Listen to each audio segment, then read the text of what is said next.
So class 11th, let's begin with this next topic of electronegativity.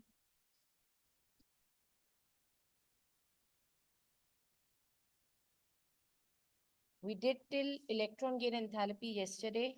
Now we are on to the next topic of periodic properties, that is electronegativity.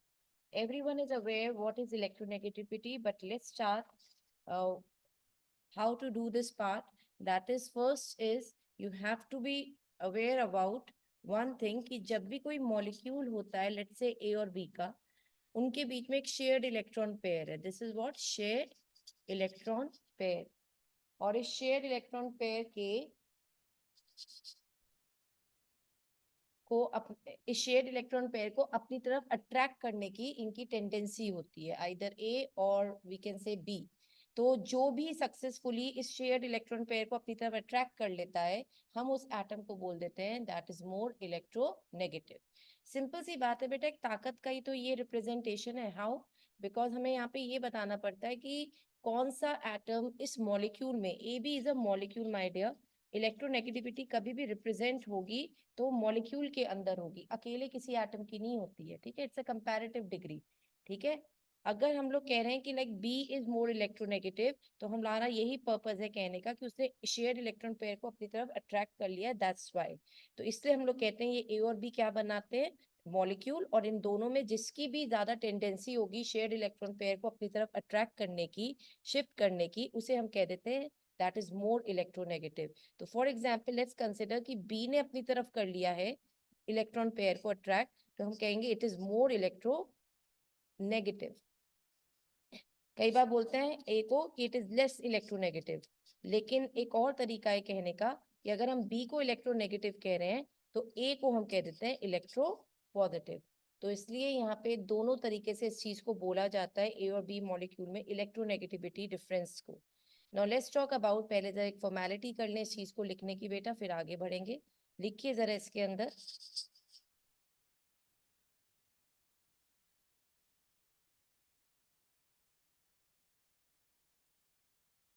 the tendency of an atom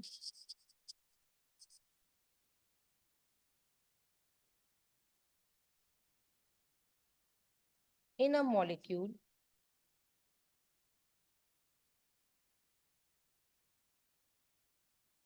to attract the shared electron pair towards itself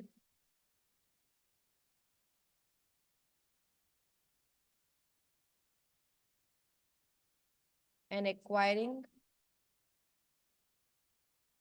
a negative charge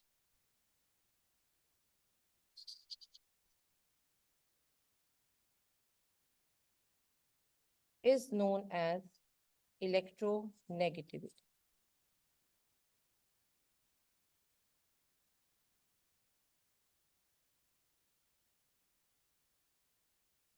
So when an atom in a molecule is able to attract the shared electron pair to itself, उसकी वजह से उसके ऊपर एक partial negative charge आ जाता है. ठीक है, and the one who is unable to attract the electron pair to itself, वो एक्वायर करता है एक पॉजिटिव चार्ज. तो partial negative charge, partial positive charge, electron pair किसकी तरफ है ये इंडिकेट करता है. जिसकी तरफ होगा वहां नेगेटिव चार्ज आ रहा है, जिसकी तरफ नहीं है वहां पे पॉजिटिव चार्ज आ रहा है. दूसरी बात, what's the symbol this partiality represents, ये जो हम पार्शियल पार्शियल लगाते हैं इसका मतलब क्या होता है? इसका मतलब सिर्फ इतना होता है बेटा कि बॉन्ड नहीं टूटा है, only the shifting of electron has occurred over here. ऐसा मत मानना, क्योंकि अगर मैं ऐसे लिखूंगी, देखो ए प्लस बी माइनस, इसका मतलब होता है मैंने केटायन एनायन दोनों को अलग कर लिया. When we write partiality, partial symbol जब हम लिखते हैं ना, पार्शियलिटी नहीं पार्शियल सिंबल जब हम लिखते हैं, तो इसका मतलब ये होता है कि अभी इन दोनों के बीच में बॉन्ड बैठा हुआ है, सिर्फ इलेक्ट्रॉन की शिफ्टिंग बी की तरफ. इज दैट क्लियर है? तो ये सिर्फ वर्बली जानने वाली बातें, तो इसमें रिटन मतलब लिखना नहीं है, just you should be aware of these things. I hope now it's clear. तो who is said to be more electronegative in A B molecule? B. B is said to be more electronegative as it has acquired a partial negative charge, and also that it has attracted the the shared electron pair to itself. तो this is the general term जो हमने electronegativity के बारे में करा है, और ये आप पहले भी कर चुके हैं। अब थोड़ा सा और बढ़ते हैं बेटा। Put down the heading now, factors affecting electronegativity.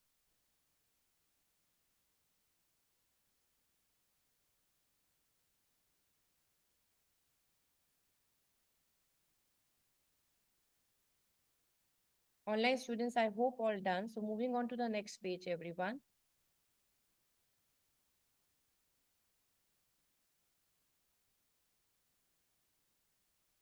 Online students, I hope all done, beta. May I move on to the next page? Please suggest me.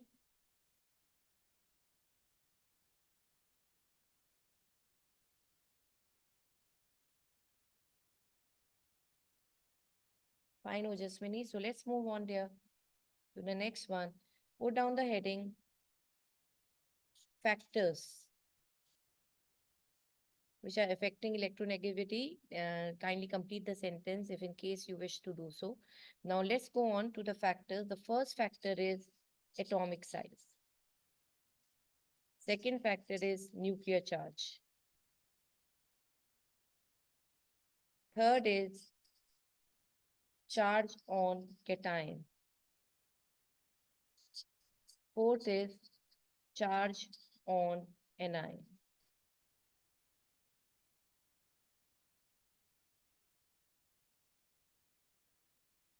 So let's talk about the first part, atomic size. चलिए बेटा, ऐसे समझते हैं एक molecule है जिसमें x छोटा सा है, y बड़ा है।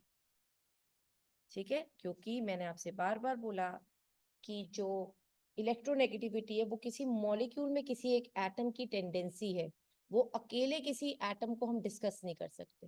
Got it? It's a comparative degree. बच्चे, जो इलेक्ट्रोनेगेटिव होता है वो दो चीज का मुकाबला है, कौन सक्सेसफुली इलेक्ट्रॉन पेयर को अपनी तरफ खींच लेता है। ये वो टेंडेंसी है दो एटम्स के बीच की। तो नाउ लेट्स टॉक अबाउट, अब बात करते हैं।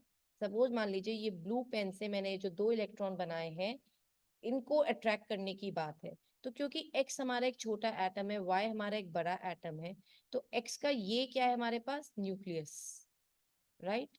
और y का न्यूक्लियस इधर है। तो आप ही बताइए किसके न्यूक्लियस की अट्रैक्टिव फोर्स इस इलेक्ट्रॉन्स तक जल्दी पहुंचेगी? ऑब्वियसली जिसका डिस्टेंस कम है बच्चे। तो जब साइज छोटा होता है तो न्यूक्लियस की अट्रैक्टिव फोर्स उस शेयर्ड इलेक्ट्रॉन पेयर तक पहुंच सकती है, और साइज जब बड़ा होता है तो थोड़ा कम पहुंचेगी और देर में भी पहुंचेगी। Isn't it? तो इसका मतलब यानी सिंपल टेल ये रूल हो गया कि जितना छोटा हमारे पास एटम होगा, उसका न्यूक्लियस उतनी आसानी से शेयर्ड इलेक्ट्रॉन पेयर को अपनी तरफ अट्रैक्ट कर पाएगा। तो डेफिनेटली यहाँ पे एक्स अट्रैक्ट कर पाएगा, और इसकी वजह से हमने कहा कि electronegativity is inversely proportional to the atomic size. Isn't it बेटा? जितना छोटा साइज उतनी ज्यादा इलेक्ट्रोनेगेटिविटी। तो यहाँ लिख लीजिए, smaller the size of an atom in a molecule, greater is its electronegativity.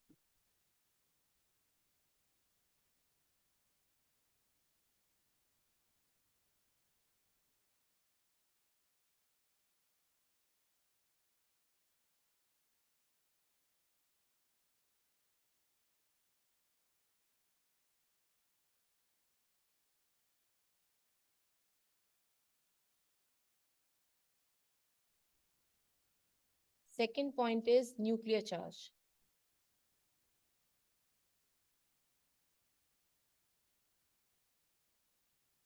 वैसे मान लीजिए हमारे पास एक ए एटम है जिससे एक एक्स एटम अटैच्ड है, एक बी एटम है, चलो इससे भी एक्स अटैच्ड है, एक सी एटम है, इससे भी एक्स अटैच्ड है।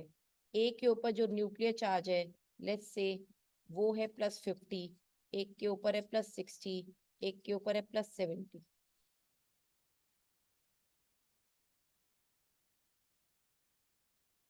+50 +60 +70, जितना ज्यादा न्यूक्लियर चार्ज पाया जाएगा उतना ज्यादा ही उस एटम की टेंडेंसी होगी अट्रैक्ट करने की इलेक्ट्रॉन पेयर को। ऑब्वियसली बेटा जितना पॉजिटिव चार्ज उतना नेगेटिव को अपनी तरफ खींचा जा सकता है, तो ऑब्वियसली ये टेंडेंसी इस तरह से इंक्रीज होती हुई आपको दिखेगी, यानी सबसे ज्यादा जिसके ऊपर न्यूक्लियर चार्ज ज्यादा पाया जाएगा ऑब्वियसली उसकी इलेक्ट्रोनेगेटिविटी ज्यादा होगी। तो nuclear charge is directly proportional to electronegativity, जितना ज्यादा न्यूक्लियर चार्ज उतनी ज्यादा electronegativity. I hope these 2 points are clear बेटा टू ईच एंड एवरीवन। ठीक है,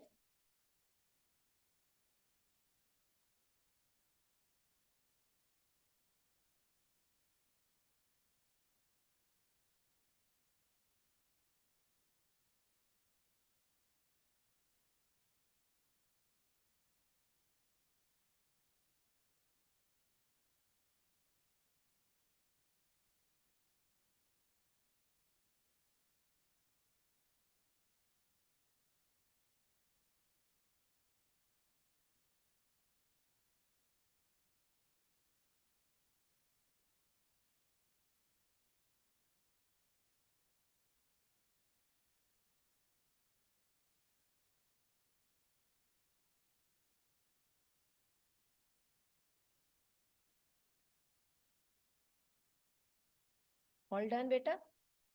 okay, online students, is it done beta? Please suggest me, please tell me. Fine Atharv. Okay Ayushi. Okay Ojaswini. Fine Shruti. Okay Shivika. So now let's go on to the next part beta. जरा third point पे अब आइएगा अब आप लोग।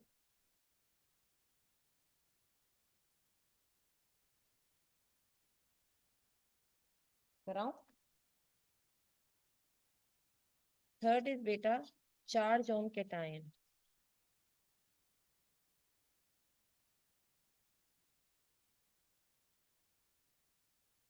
तो charge on cation को समझने के लिए मैं आपको जो एग्जांपल दे रही हूँ उसमें देखिए। फॉर एग्जांपल हमारे पास एक ऐसा मॉलिक्यूल है जिसमें आयन के ऊपर Fe3+ चार्ज है और वो ऑक्सीजन से बच्चे कनेक्टेड है, यानी मॉलिक्यूल है Fe2O3। Fe2O3 में Fe3+ चार्ज आ जाता है। ऐसी एक और हमारे पास मॉलिक्यूल है जिसमें आयन के ऊपर Fe2+ का चार्ज है और उसमें साथ भी ऑक्सीजन अटैच्ड है। इन दोनों के बीच में ये जो बैठे हुए हैं ये है shared electron pair. Is that clear बेटा? दोनों में शेयर्ड इलेक्ट्रॉन पेयर ये है हमारे पास। जनरली बेटा आप सबको पता है कैटायन का साइज छोटा होता है, ठीक है, इसलिए मैंने जानबूझ के ऑक्सीजन को कॉमन क्यों रखा, क्योंकि वो एनआयन है, वो तो वैसे भी अट्रैक्ट नहीं करने वाला इलेक्ट्रॉन पेयर को। जो अट्रैक्ट करेगा Fe3+ या Fe2+ करेगा। तो जो कंपटीशन है यहाँ पे Fe3+ और Fe2+ का है। ये तो बात हमें पता ही है, Fe3+ और O में Fe3+ खींचेगा इलेक्ट्रॉन, ऐसी Fe2+ और ऑक्सीजन में शेयर्ड इलेक्ट्रॉन पेयर Fe2+ अपनी तरफ अट्रैक्ट करेगा। अब हम इन दोनों मॉलिक्यूल में दोनों आयन के जो चार्जेस हैं उसकी वजह से बात कर रहे हैं। Got it? अब एक बात बताओ यार, अगर ज्यादा चार्ज होगा, जितना ज्यादा पॉजिटिव चार्ज होगा उतना नेगेटिव चीज को अपनी तरफ खींच सकता है ना, सिंपल सा वर्जन है, इजंट इट देयर? तो more is the positive charge on the cation और more is the magnitude of positive charge on the cation, more is going to be the tendency of that very ion to attract the electron pair to itself, hence greater will be the electronegativity. is that clear बेटा? समझ में आई बात? तो यहाँ पे अगर ऐसे आ जाए तो आपको लिखना है magnitude of positive charge is directly proportional to electronegativity.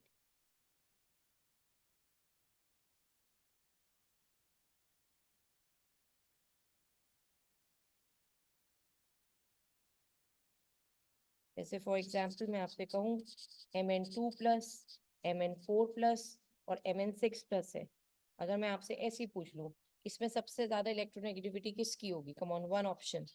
Yes, Mn6+।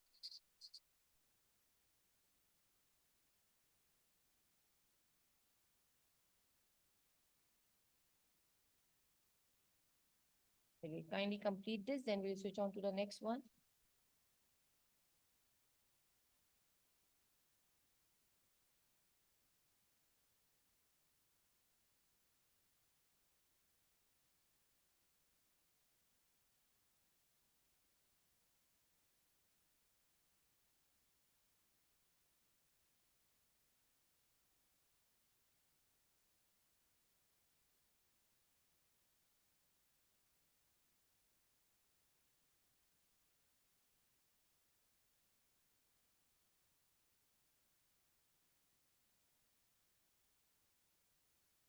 May I? Okay. So everyone, switching to the next page. Fourth factor is charge on anion.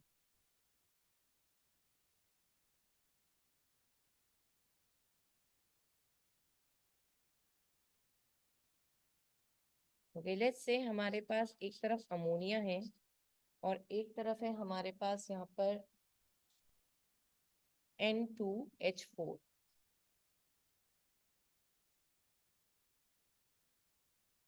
तो दोनों में कॉमन क्या चीज बेटा? हाइड्रोजन. अब यहाँ पे बात करें तो ये हमारे पास आ गया N3 क्योंकि 3 इधर आ गया, 1 का फैक्टर इधर आ गया, H1+. इधर क्या हुआ? 2 1 जा 2, 2 2 जा 4, तो 2 फैक्टर इधर आ गया, यानी ये आ गया N2- और H1+. Is that clear? या तो मतलब हो जाता है ना criss cross method. I hope you people remember that. तो इस वजह से अब दोनों में H पॉजिटिव कॉमन है, ठीक है. वो पूरी कोशिश कर रहा है इलेक्ट्रॉन पेयर को अपनी तरफ अट्रैक्ट करने की, मगर हाइड्रोजन क्योंकि एक फीबल एलिमेंट में से आता है, कमजोर में से आता है, इसलिए हम इसके एनायंस को कंपेयर कर रहे हैं कि अगर मान लो एनायंस में भी पूछ लें कि कौन अट्रैक्ट करेगा इलेक्ट्रॉन पेयर को अपनी तरफ, तो कौन जीतेगा? N3- और N2- की बात हो रही है. Okay, that's just a comparative part. तो वी ऑल आर अवेयर बेटा, नेगेटिव तो वैसे ही कम करता है, और अगर आप नेगेटिव चार्ज ज्यादा वाले को करेंगे तो वो तो इलेक्ट्रॉन पेयर को रिपेल करेगा. तो 100% हम बोलेंगे जितना ज्यादा मैग्नीट्यूड ऑफ नेगेटिव चार्ज होगा उतनी कम टेंडेंसी होगी इलेक्ट्रोनेगेटिव होने की एलिमेंट की. तो that is inversely proportional to the electronegativity.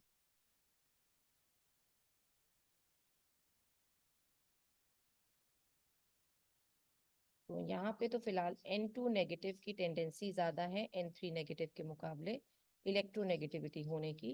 और अगर मैं आपको एक क्वेश्चन दूं, इफ आई आस्क यू कि O- और O2- में विच इज मोर इलेक्ट्रोनेगेटिव? या आंसर गोस O-.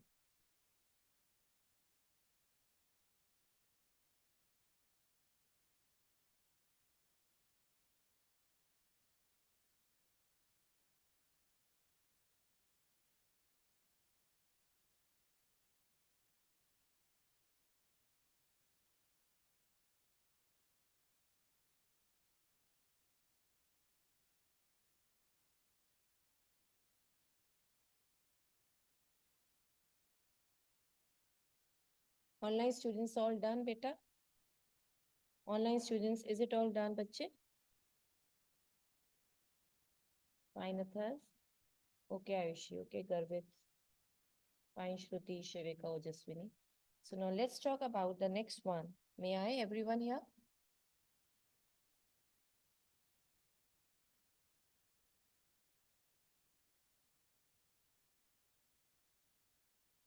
तो अब हेडिंग डालिएगा बेटा, trends in groups and period.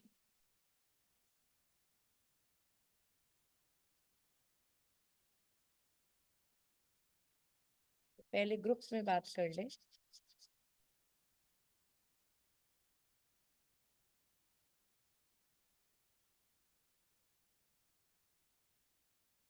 As we all are aware कि डाउन द ग्रुप साइज क्या होता है बेटा? Atomic size increases. I'm talking about down the group. तो एटॉमिक साइज और इलेक्ट्रोनेगेटिविटी की तो टेंडेंसी इनवर्सली प्रोपोर्शनल की है, isn't it? Therefore we can conclude कि अगर एटॉमिक साइज इंक्रीज हो रहा है तो electronegativity would decrease. Got it बच्चे? तो reason is as atomic size increases down the group, therefore electronegativity decreases down the group.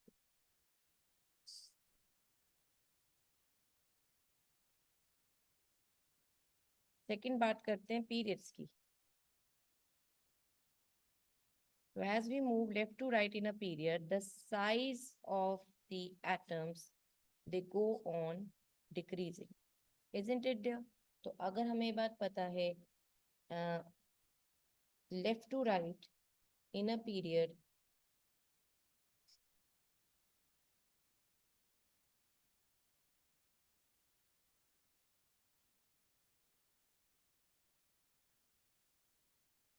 number one, atomic size decreases, nuclear charge increases, both of these are very favorable factors for the element to attract the electron pair to itself. क्योंकि अगर atomic size कम होगा electronegativity बढ़ती है, nuclear charge ज्यादा होगा electronegativity बढ़ती है। तो इसका मतलब अगर ये दोनों चीजें जो कि भी बहुत पॉजिटिव फैक्टर्स है इलेक्ट्रोनेगेटिविटी के लिए, इस वजह से हमें बात पता चलती है electronegativity would also increase.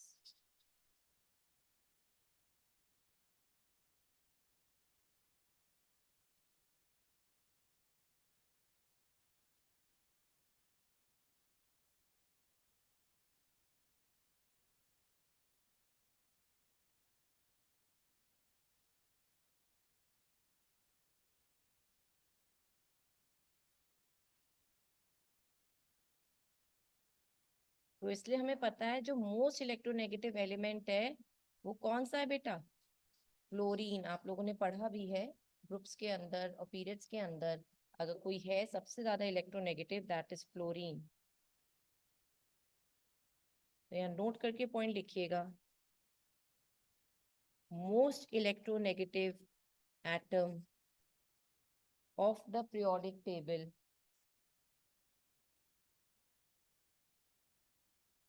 Is fluorine, और लीस्ट अगर हम माने इलेक्ट्रोनेगेटिव एटम, ऐसे पूछा नहीं जाता लेकिन इन केस हु नोज कि अगर पूछ लिया जाए तो लीस्ट इलेक्ट्रोनेगेटिव एटम वो होगा जिसका सबसे बड़ा साइज है। तो हम ना रेडियो एक्टिव वाले को बस हटा देते हैं, क्योंकि हमें पता है किसी भी पीरियड में सबसे बड़ा साइज होता है एल्कली मेटल्स का। तो एल्कली मेटल्स का सबसे नीचे कौन बैठा है? सीजियम। तो सीजियम को मानेंगे बेटा least electronegative atom of the periodic table is caesium. वैसे तो फ्रेंशियम है लेकिन वो इलेक्ट्रोनेगेटिव है इसलिए उसे अवॉइड करते हैं। फ्रेंशियम भी माना जा सकता है but it is radio active, इसलिए उसको लेना, उसके बारे में कुछ करना, क्यों कोई रेडियो एक्टिव चीज को यूज करना चाहेगा बेफालतू में? ठीक है, इसलिए फ्रेंशियम की यहाँ पे बात नहीं की जाती। Otherwise francium is the least electronegative element.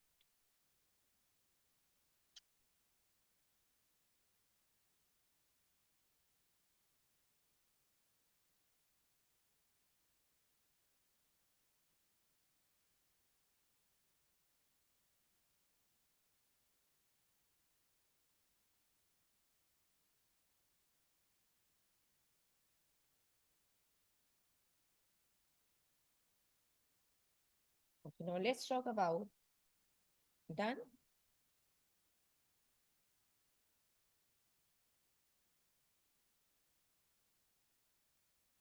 Scales to measure electronegativity.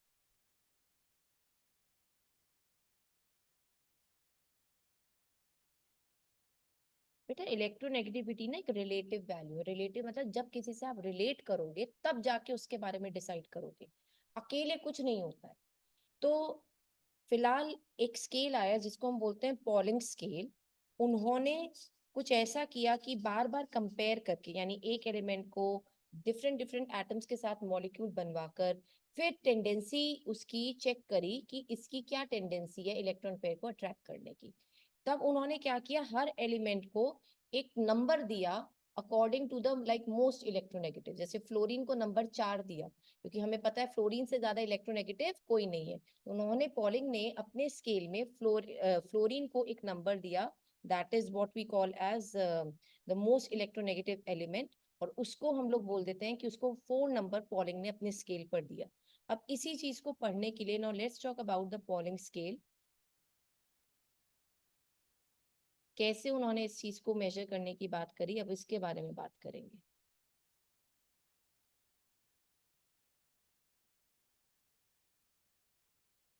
देखिए बेटा,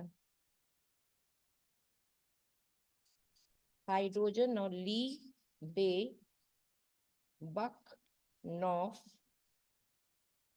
फिर ली ना की रूबी से फ्रेंडशिप। अब देखो पॉलिंग ने अपने हिसाब से इलेक्ट्रोनेगेटिव वैल्यूज क्या असाइन करी, I am writing that assign by Pauling. तो क्या थी वो इलेक्ट्रोनेगेटिव वैल्यूज, जरा वो देखते हैं, let's see to it. Fluorine की सबसे ज्यादा, तो दैट इज 4, 4.0 लिख रही हूँ मतलब 4। फिर उसके बाद उन्होंने ऑक्सीजन की कही 3.5 है, नाइट्रोजन की टेंडेंसी 3 है, कार्बन की 2.5। That's very easy to remember, 4 से कम करते चलो 0.5, ठीक है 0.5। तो यहाँ आ गया हमारे पास 2, यहाँ आ गया हमारे पास 1.5, यहाँ आ गया हमारे पास 1.0। थोड़ा यहाँ पे जरूर डिफरेंस है, 1.0 के पास जैसे 1.5, फिर 2.0, फिर 2.5, 3, 3.5, 4। आपके ऊपर है, आप 1 से 4 तक याद कर लें या 4 से 1 तक याद कर लें, दैट्स योर वे। मेरा मतलब ये आपको ये जरूर पता होना चाहिए फ्लोरीन की क्या है, दैट्स इट। अब अगर थर्ड पीरियड की बात करें, यहाँ पे ना मांगो एल्यूमिनियम से पीला सिक्का। तो अब जरा इनकी वैल्यूज और देखो, देखो जरा एक बार, सिर्फ ये देखनी है बेटा, सिर्फ फ्लोरीन की याद करनी है, बाकी सबको सिर्फ ऑब्जर्व करना है, एक बार याद नहीं करने को कह रही मैं आपसे, बट बता तो दूं हुआ क्या काम था। यहाँ हो गया 3.0, सल्फर की 2.5, 2.1। अब हर जगह वो नहीं है कि 0.5 हर जगह कम हो रहा है, ऐसा नहीं होता है। और ये है 1.8, ये है यहाँ पे 1.5, 1.2, और सोडियम की आ रही है 0.9। फिर है इसकी पोटेशियम की 0.8, इसकी 0.7, इसका 0.7।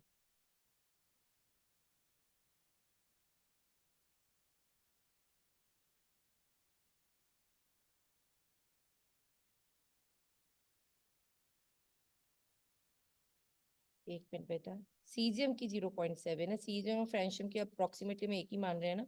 पोटेशियम और रुबिडियम की, इनकी दोनों की 0.8। क्लियर बच्चे? अब ये जो वैल्यूज हैं, इनके बाद हमें पता चला कि ठीक है भाई, fluorine is most electronegative, then followed by oxygen, then nitrogen. तो इसलिए हम लोग कहते हैं the 3 most electronegative elements of the periodic table are fluorine, then oxygen, and then nitrogen। ये हमारे पास एक डिक्रीजिंग टेंडेंसी इन तीनों की देखी गई है इलेक्ट्रोनेगेटिविटी की।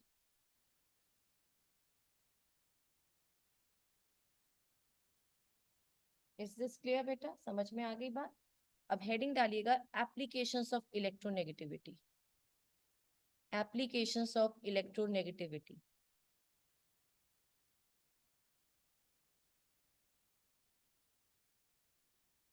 ये सिर्फ एक चार्टिंग है, और इस चार्टिंग से मदद मिली हमें क्यों फ्लोरीन को सबसे ज्यादा इलेक्ट्रोनेगेटिव कहा जाता है। ऑल बिकॉज कि बॉर्डिंग स्केल भी इस चीज को सपोर्ट करता है, और रीजंस तो हम पहले ही कर चुके हैं, जो फैक्टर्स की बात हम कर रहे थे, स्मॉल साइज जो इसके अंदर फ्लोरीन के अंदर पाया जाता है, मेन रीजन तो वही है। Is that clear here? Done. So now let's talk about the applications of electronegativity here.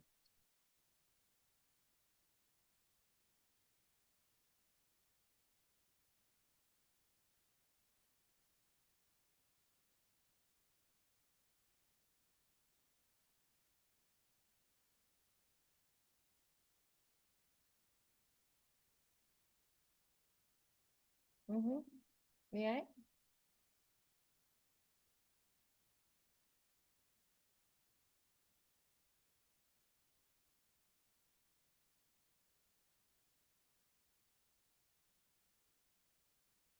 So the first application is to predict the polar and the non-polar character. So put down the heading, that is to depict polar and non-polar compounds.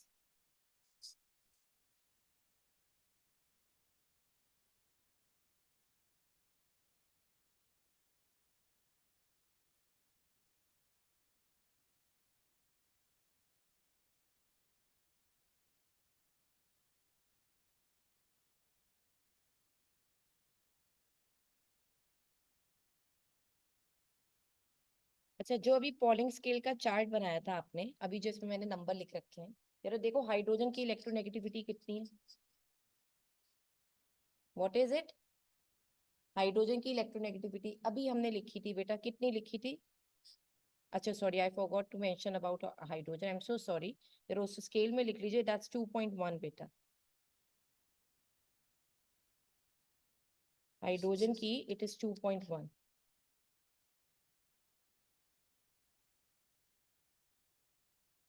ये बताओ chlorine की कितनी है इसमें? या 3। तो इसकी है 3, इधर भी 3, इधर भी 3। अब जरा एक मेरे पास HCl मॉलिक्यूल है, एक मेरे पास Cl2 मॉलिक्यूल है, मुझे ये बताना है कौन ज्यादा पोलर है। तो याद रखना पोलर का मतलब होता है जहां पे पॉजिटिव नेगेटिव चार्जेस क्रिएट हो जाए। Got it. थोड़ी कॉमन सेंस से पहले समझते हैं। आप सबको पता है हाइड्रोजन के ऊपर पॉजिटिव चार्ज आता है, Cl के ऊपर नेगेटिव चार्ज। मैम इधर चार्जेस आ रहे हैं पॉजिटिव नेगेटिव, इजंट इट। दो क्लोरीन है, इनमें आप किसको मानोगे नेगेटिव ज्यादा है या किसको मानोगे पॉजिटिव ज्यादा है? दोनों की स्ट्रेंथ एक जैसी है, तो ना कोई पॉजिटिव ना कोई नेगेटिव।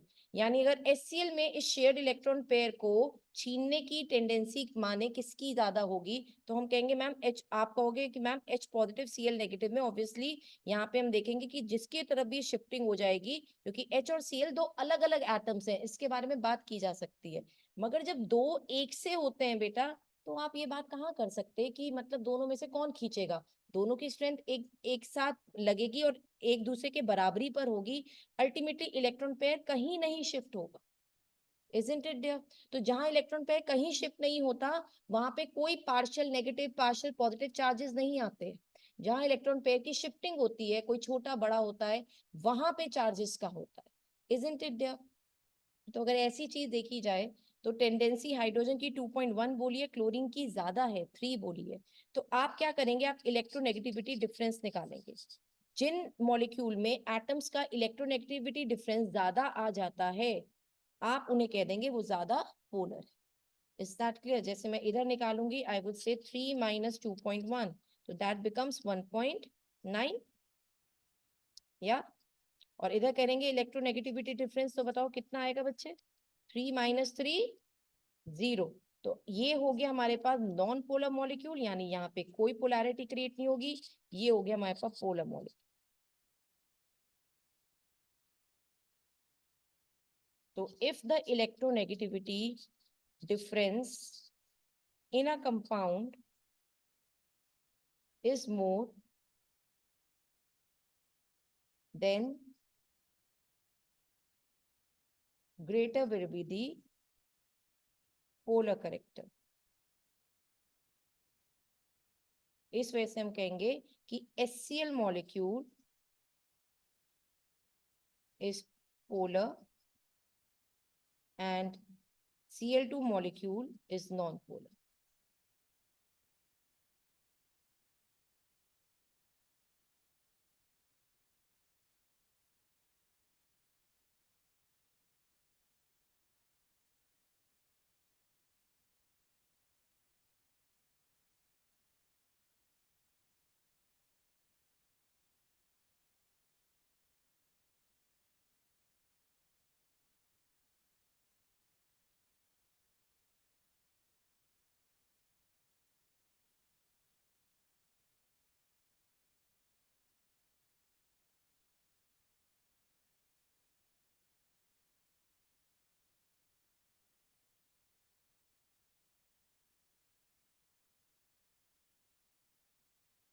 नेक्स्ट पे आए बेटा। Okay, naming of compound. Next application is naming of compound.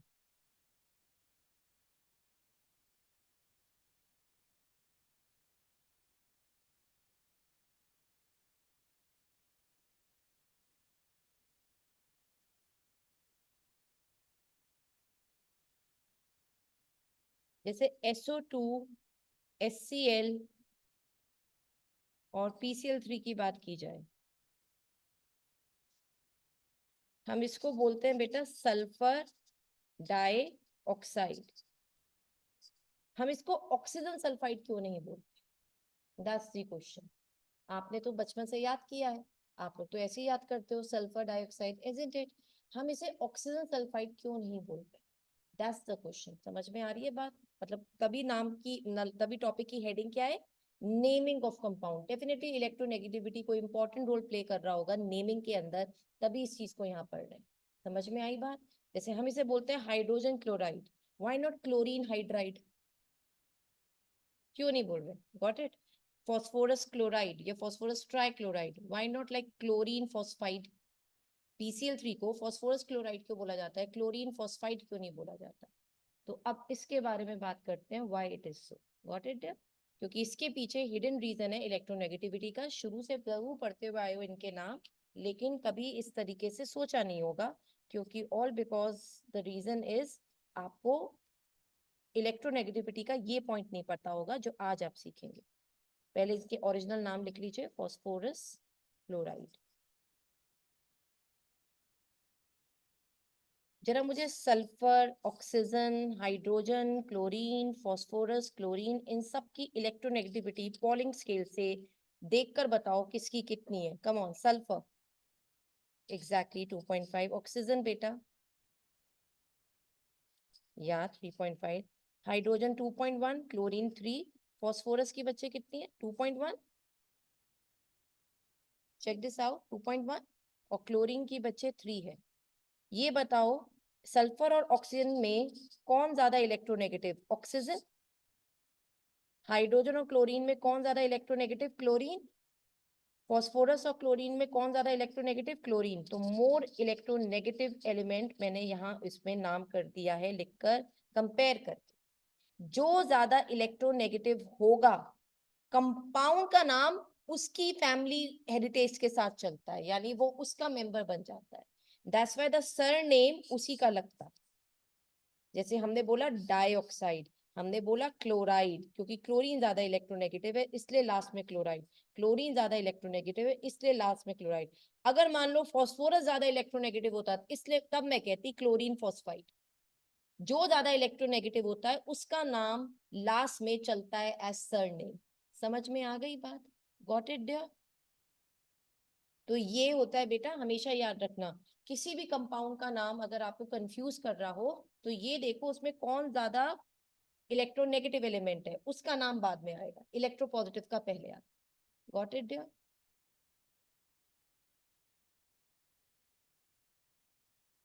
तो जो भी मोर इलेक्ट्रोनेगेटिव एटम होगा मॉलिक्यूल के अंदर, उसके नाम के साथ आईडीई लग जाता है। जैसे ऑक्सीजन के साथ लगा आईडीई, क्लोरीन के साथ लगा आईडीई, फास्फोरस के साथ ना लगकर क्लोरीन के साथ अगेन लगा IDE.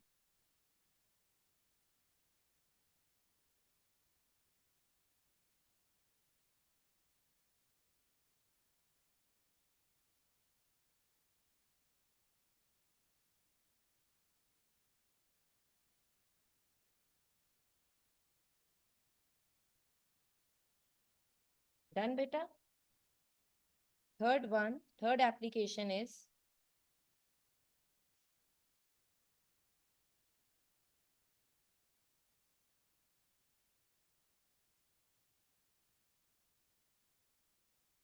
to predict percentage of ionic and covalent character. Now class 11, as you are grown ups now, तो एक मेच्योरिटी की बात अब जरा ध्यान से समझना। आपने आज तक पढ़ा कि कोई बॉन्ड आयनिक होता है या कोई बॉन्ड कोवलेंट होता है, isn't it? But let me tell you and would add to your surprise, no bond is 100% ionic, no bond is 100% covalent. This is what you're going to learn in class 11. एक rule पढ़ेंगे chemical bonding chapter के अंदर, उस rule का नाम है फेजांस rule. फेजांस stated that दुनिया का कोई भी बॉन्ड प्योर नहीं होता, मिलावट के बने होते हैं सारे बॉन्ड। यानी हर आयनिक बॉन्ड में थोड़ा बहुत कोवलेंट कैरेक्टर जरूर होगा और हर कोवलेंट बॉन्ड में थोड़ा बहुत आयनिक कैरेक्टर जरूर होता है। तो आपके दिमाग में आएगा कि मैम फिर हम आयनिक बॉन्ड को आयनिक बॉन्ड क्यों कहते हैं जब उसके अंदर कोवलेंट कैरेक्टर पाया जा रहा है, और कोवलेंट बॉन्ड को कोवलेंट बॉन्ड वाला कैरेक्टर क्यों बोल रहे हैं जब उसके अंदर आयनिक बॉन्ड पाया जा रहा है? बात क्या है, परसेंटेज ज्यादा है ना। अगर किसी बॉन्ड में आयनिक कैरेक्टर ज्यादा होकर कोवलेंट कैरेक्टर कम है, तो अगर हम उसे डिक्लेयर कर रहे हैं कि वो आयनिक बॉन्ड है तो इसी वजह से कर रहे हैं क्योंकि उसके अंदर आयनिक की परसेंटेज ज्यादा है। That's why we are declaring it और वी आर अनाउंसिंग दैट कि इसके अंदर आयनिक बॉन्ड है। ऐसी दूसरे वाले के केस में क्या होगा, जिसके अंदर कोवलेंट कैरेक्टर ज्यादा है और आयनिक कैरेक्टर कम, हम उसमें डिक्लेयर कर रहे हैं कि इसके अंदर कोवलेंट बॉन्ड है।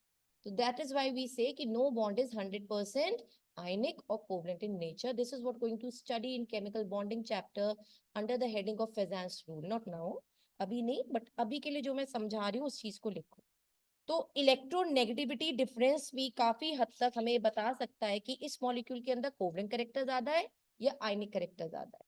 Let's say the first point, if electronegativity difference between two atoms is 1.7, so bond is said to have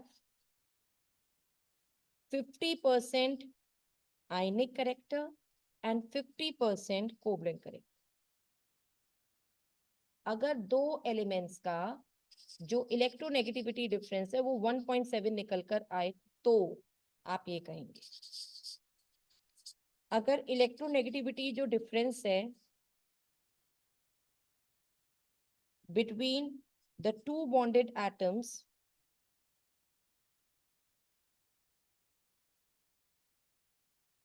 is less than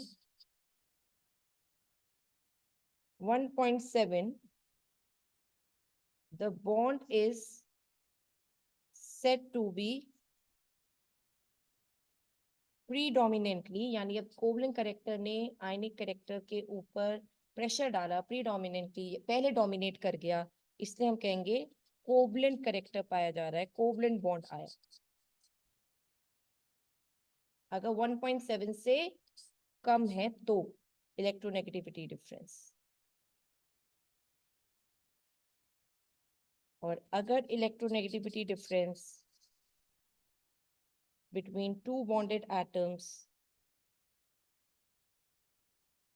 आप समझदार हैं मैं क्या लिखूंगी, is more than 1.7, the bond is said to be predominantly ionic.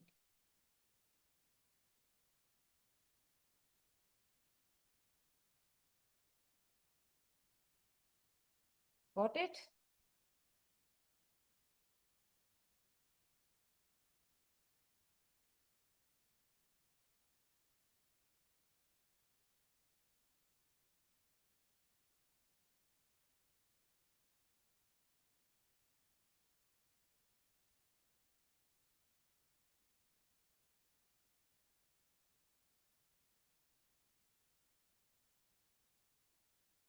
हाँ जी.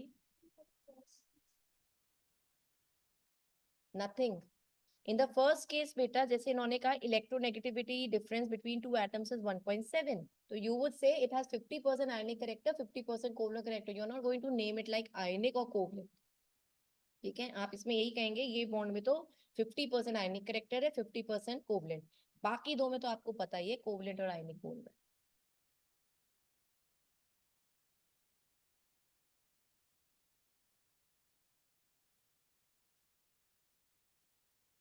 Okay, now next is fourth is all done. Online student, is it all done beta?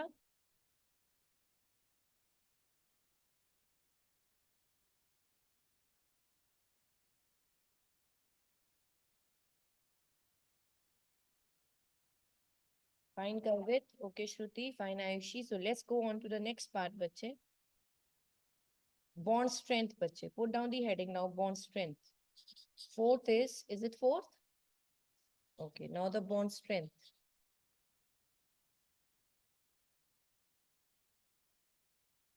So the topic goes in this manner. Greater is the electronegativity difference, or we can say more is electronegativity difference between the two atoms in a molecule. Greater is going to be the bond strength. जितना ज्यादा दो atoms का एक molecule के अंदर electronegativity difference निकल कर आएगा, उतना ज्यादा उनके बीच का बॉन्ड स्ट्रेंथ माना जाएगा. Let's say HF, HCl, HBr and HI. Hydrogen तो बेटा सब जगह 2.1 मार्क कर लो, इलेक्ट्रोनेगेटिविटी है इसकी. फ्लोरीन की हाईएस्ट 4, क्लोरीन की 3, ब्रोमीन की 2.8, आयोडीन की है 2.5. I am giving you these number, don't you worry, this will be provided to you in case अगर ऐसे कुछ क्वेश्चन आते हैं. तो अब आप इन सबके इलेक्ट्रोनेगेटिविटी डिफरेंस निकालना शुरू करें. 4 minus 2.1, obviously higher minus lower. Hydrogen, sorry, 3 minus 2.1, 2.8 minus 2.1, and 2.5 minus 2.1. जो जो नंबर्स आ रहे हैं बस उन्हें कंपेयर करना है, जिसका लोएस्ट आए उसका बॉन्ड सबसे कम है, जिसका हाईएस्ट आए उसका बॉन्ड सबसे ज्यादा स्ट्रॉन्ग है। 1.9, this is 0.9, this is 0.7, this is 0.4। तो अब आप ही बताइए लोएस्ट किस में आ रहा है? 0.4। यानी ऑब्वियसली अगर मैं बॉन्ड स्ट्रेंथ की बात करूं तो सबसे ज्यादा HF, फिर HCl, फिर HBr और फिर HI।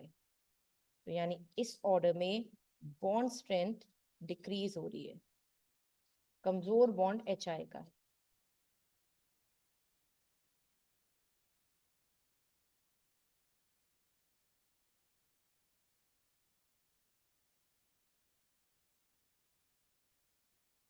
यहीं पे बेटा हम एक बात और करते हैं, इसी पॉइंट से फिफ्थ पॉइंट मान लो, acidic strength.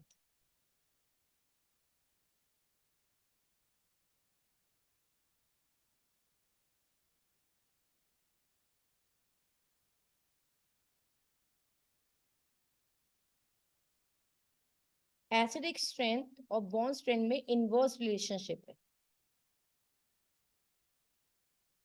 Inversely proportional to acidic strength. Acidic strength का मतलब बेटा कौन जल्दी अपना H आयन छोड़ेगा। आप ही बताओ ना, जिसका बॉन्ड वीक होगा वही तो H आयन जल्दी छोड़ेगा। HI का बॉन्ड वीक है तो जल्दी से H यहाँ ही इन दोनों का बॉन्ड जल्दी टूटेगा, H जल्दी रिलीज होगा। इसलिए हमने कहा जितनी ज्यादा बॉन्ड स्ट्रेंथ उतनी कम एसिडिक स्ट्रेंथ, जितना कमजोर बॉन्ड उतनी ज्यादा एसिडिक स्ट्रेंथ। तो ऑर्डर क्या होगा? HF का लोएस्ट, फिर HCl, फिर HBr, और सबसे ज्यादा एसिडिक स्ट्रेंथ किसकी है? HI की। तो आप लिखेंगे acidic strength increases.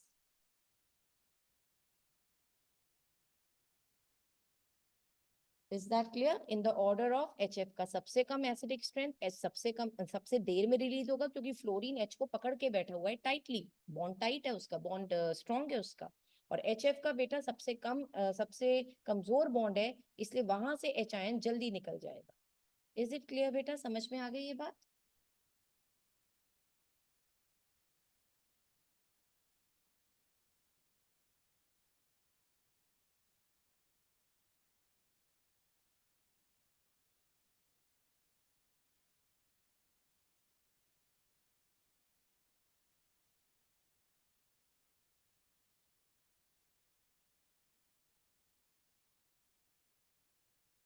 So this is all about the Pauling scale वाला part.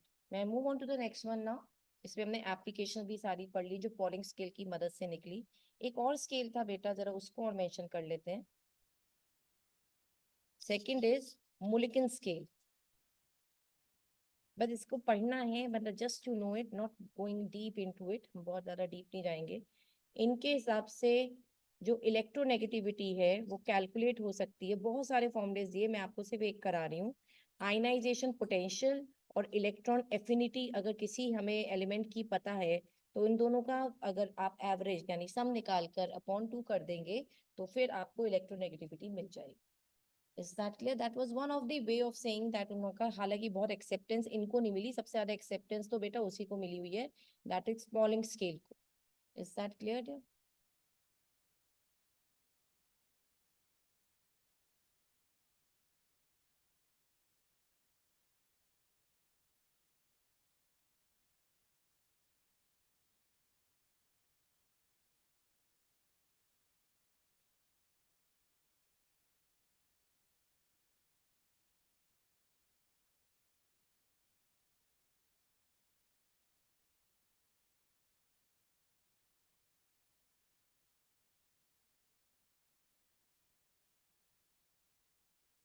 लिख लीजिएगा, IP stands for ionization energy, EA stands for electron affinity यानी इलेक्ट्रॉन गेन एंथैल्पी। कभी आपको यही ना पता चले कि IP क्या था मैम, EA क्या था, तो लिख लीजिएगा IP stands for ionization energy, ionization potential, and EA stands for electron affinity.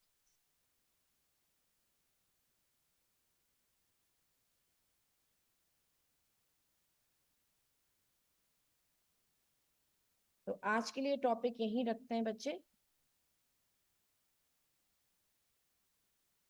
कल मैं क्लास आपकी लूंगी सुबह 10:30 से लूंगी बेटा। कल एक ही बैच होगा, डोंट यू वरी, कल 2 बैचेस नहीं होने के, कल एक बैच होगा। और अभी मैं आपको नेक्स्ट बैच में बताऊंगी वो कौन सा बैच होगा, आइदर एटॉमिक और पीरियोडिक।